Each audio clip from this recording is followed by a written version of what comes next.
'Cause we struck gold in the shining light, and it's all gonna be alright. This is the good. Well, si Bella, ano siya eh. Laging nagmamadali. Katulad nung ano siya, nung pinanganak ko siya, supposedly dapat ano siya November baby. Tapos bigla siyang sumipa, kaya napaaga yung paglabas ko sa kanya. So, September, lumabas na siya. So, nadala niya yata yung ugali niya na gusto niya laging mabilis, laging nagmamadali, laging on the go. Pero ang nagustuhan ko sa batang yun, actually malambing yan.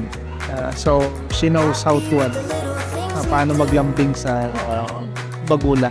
Just keep a smile, hold your head up high. I promise it works every time. 'Cause we struck gold in the shining. Pakabait na bata, Bella. Kaya I'm proud of her at happy ako na dumating siya sa ganitong edad, sa 7 years old, na hindi nagkakasakit, na yun yung madalas kong worry simula nung bata siya. Kasi nga, kulang siya sa buwan. Yun ang masasabi ko kay Bella. This is the good life. Whoa, oh, oh, oh. Whoa, oh, oh, oh. Whoa, oh, oh, oh.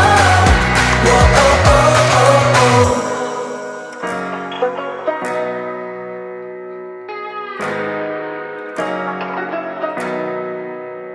Cause we struck gold in the shining light, and it's all gonna be Ang wish ko ay matupad ang wish niya. But as I always say, be responsible always. Okay lang magkamali, that's fine. As long as you're responsible, that's the important thing. Gagawin.